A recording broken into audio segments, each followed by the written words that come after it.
The 805 Focus is brought to you in part by Nonprofit Connect. Nonprofit Connect provides superior leadership tools and resources so nonprofit leaders and board members can make valuable decisions to move their organization forward to a sustainable and vibrant future. More information on services online at nonprofitconnect.org.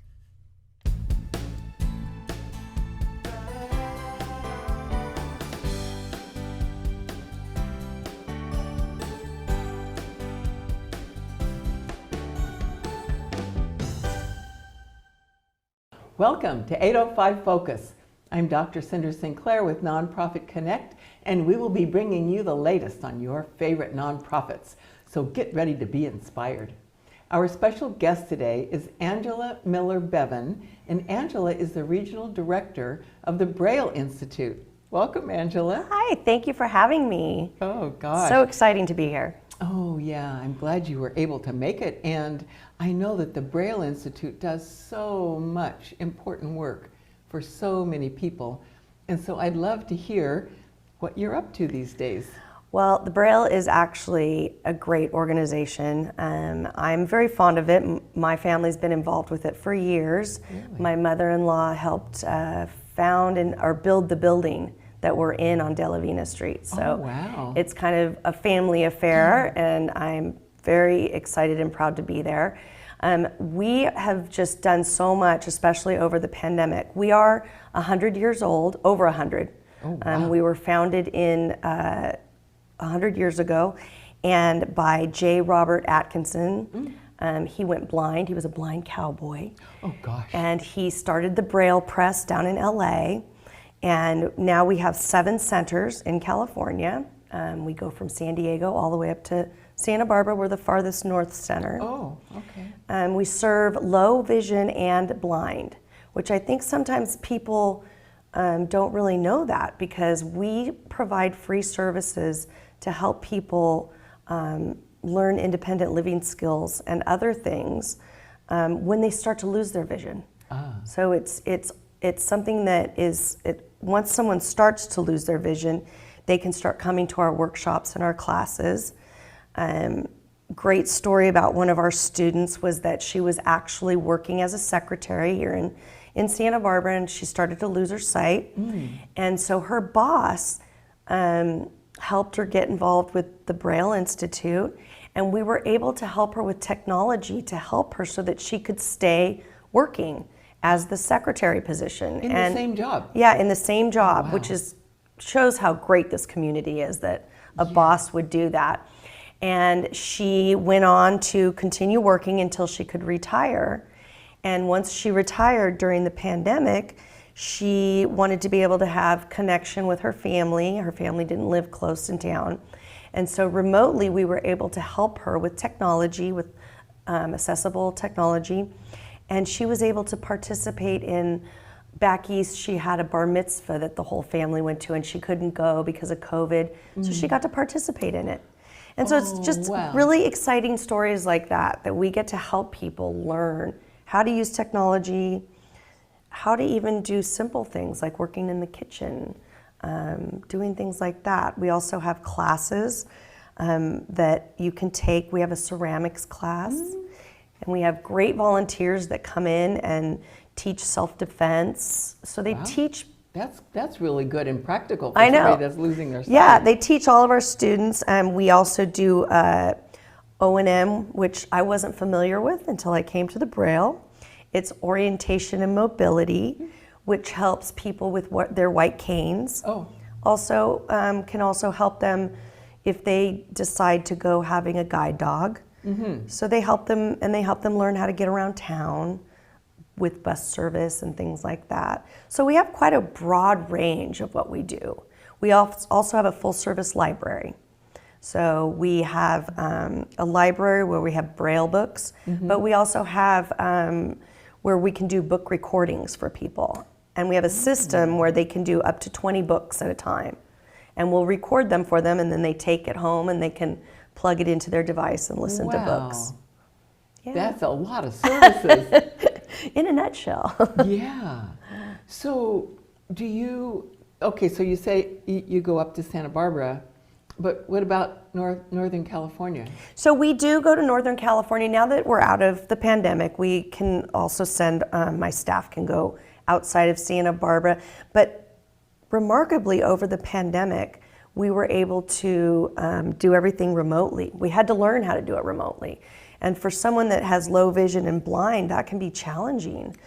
Yeah. And so for the classes that we do are remote, and we've seen that North County can do remote, South County, but we've had students sign up as far as New Zealand. Oh gosh. Like all over the world, because now they're finding out about our services, and all they have to do is log on and be a part of a class or a workshop. So that's a positive thing that has come out of the pandemic. It's fascinating to me because I'm technically challenged. I'll admit it. Everyone knows that about me. So for me, I am fascinated at how during the pandemic our instructors could meet with someone, over the phone, walk them through, talk them through how to set up their iPad, how to set up their computer, how to do all these different things. And we were able to, for something like an independent living skills class where they're learning something in the kitchen, we could send them in the mail the different tools that they would need or magnifiers. And then we would be able to talk to them through their iPads or on their phones to help walk them through how to use those items. What kind of tools? So in the kitchen, there's all different kinds of things. There can be from a knife that won't cut yourself, or even a cup, or things just to help you maneuver in the kitchen better. Okay. Yeah, things like that. Magnifiers that would help you to see things better. So it just depends on the level of your sight loss and where you're at is where we have OTs, occupational therapists, that meet with you first and talk to you about your needs, and then they refer them out to the different areas at the center that we would need. Well, good for you all for being so creative. I'm sure that was not easy to get everything remote. We have a very good team at Braille. So because we go from San Diego, we have 7 centers from San Diego to Santa Barbara. So we have a large team with a lot of talent. There's a lot of talent within our organization. So some of those people, maybe down in San Diego or somewhere else, could help with all the technology. Exactly. Wow. Exactly. Except for I have some really great instructors on my campus. So Skylar, who was actually born blind, is one of our instructors, and he teaches accessible technology to students. But he has a fascinating story. He was blind at birth. He's been on a ski team. Oh, gosh. He plays the piano. He just became a father. Oh. He is married to a lovely librarian at Westmont. But it's amazing to watch what he can accomplish, and that he can help teach other students and people that are having issues with their sight or going blind, and he can help train them and help them to succeed in life independently. That's just, I'm sitting here trying to imagine what that would be like. I can't even imagine it. Well, can you imagine skiing down a mountain without sight? No, I can't. But it's possible. It's all of these things are possible, and that's, what's so great about the Braille is it's teaching even younger people all the things that you can accomplish and the things that you can do, even without sight. So are many of your clients older, or do you have a mixed age? Most of our clients are older. We are currently in the process of bringing back our youth program. We used to have a youth program, and then it stopped for a little while, so now we're bringing that back. And I've been working with the school district with students that they have that have lost their sight or losing their sight, so that hopefully we'll be able to bring to the table some of the things that the school district's not able to do.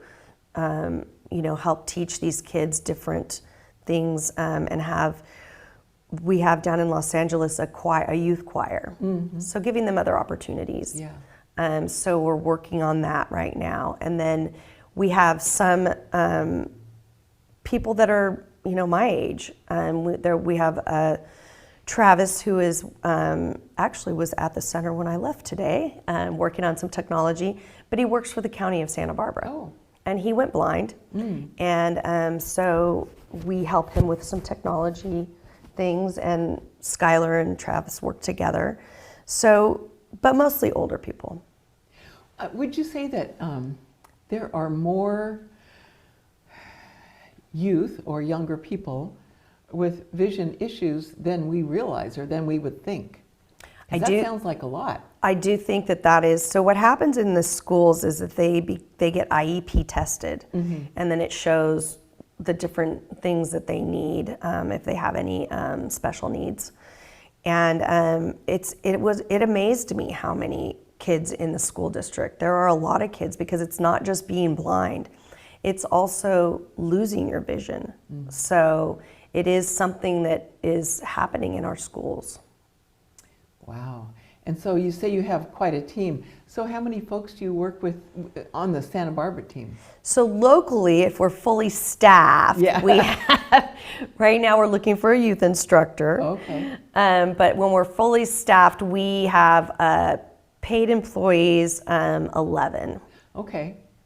And then you use volunteers also, right? Yes, we do. We have some great volunteers. They do our ceramics class, self-defense, exercise. Then we also have admin volunteers, which are great because they help us at the front desk. So I have an admin staff of 2, and they're pretty amazing, but they have quite a few hats to wear. So the admin volunteers come in and they really help us a lot. They sit at the front desk and greet people and help people find their way to which classroom they're going to, or if they're, and I don't think I said anything about the cooking class. Oh, okay. Oh my gosh. The cooking class is amazing because Richard, one of our instructors, he does a cooking class that is amazing, and he starts the term out where they start just by learning broth, and then they turn it into a sauce, and then they add a protein and a grain, and it's just amazing to watch. But he is, I would call him a 5-star chef. Oh gosh. He is pretty amazing. And he has restaurant background, so that's kind of his thing. But he also teaches independent living skills. So he teaches how to count money, how to use the utensils in the kitchen, how to turn the oven and stove off and on, how to be careful not to burn yourself, things like that. Wow. And then, so tell us a little bit about guide dogs, how you find them, how you pair them up, how you train So the Guide Dogs people. of America is really, they train the dogs, they work with the dogs. We really come in at a place where when people are coming in, if they're interested in that, then we connect them with them. And it really is a lifelong partnership. I mean, it's something where Guide Dogs of America is amazing to have these dogs. But then when you introduce a dog to a person that's losing their sight or that's blind, that becomes their partner.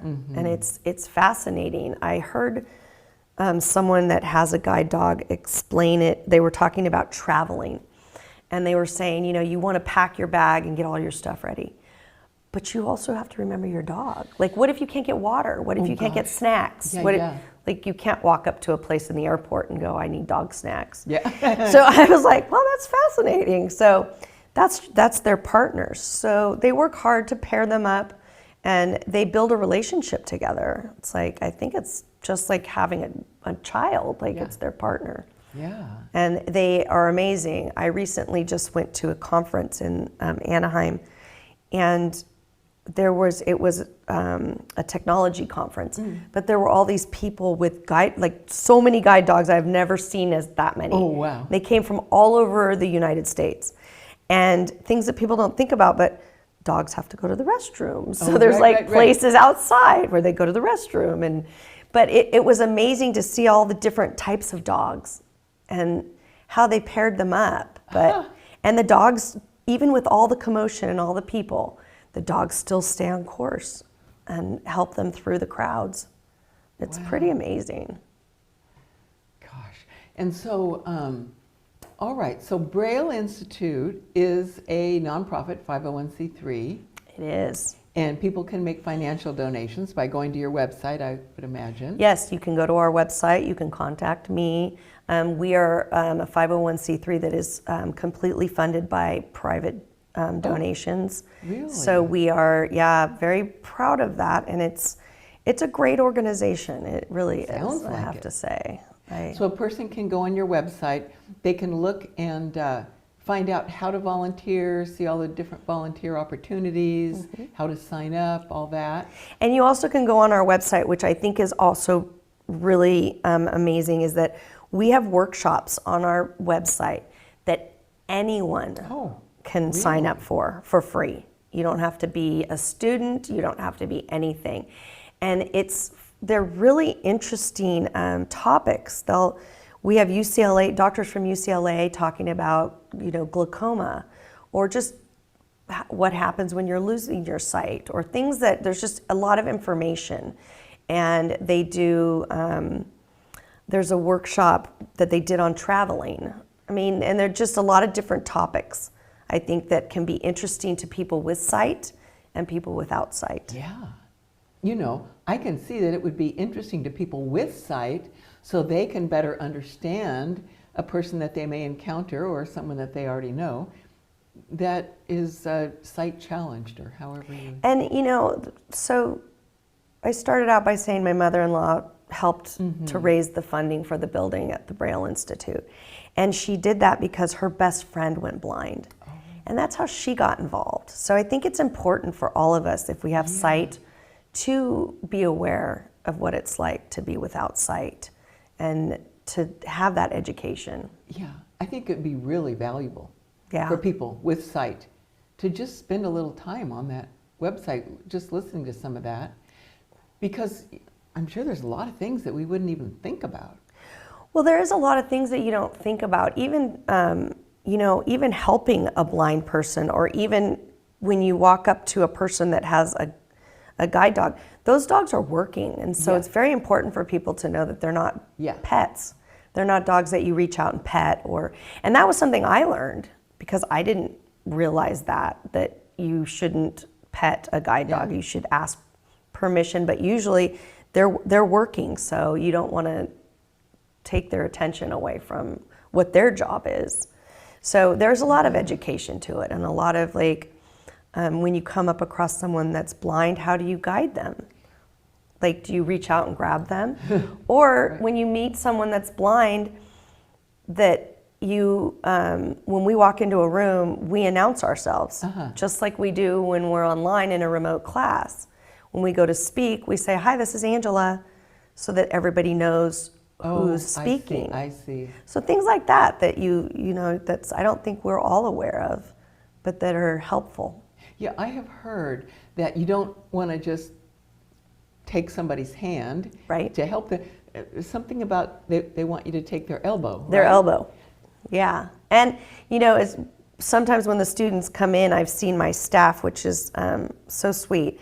They'll say, "Okay, I'm sticking my hand out. Would you like to shake?" Oh. They'll give them a cue instead of so that they know what's going on.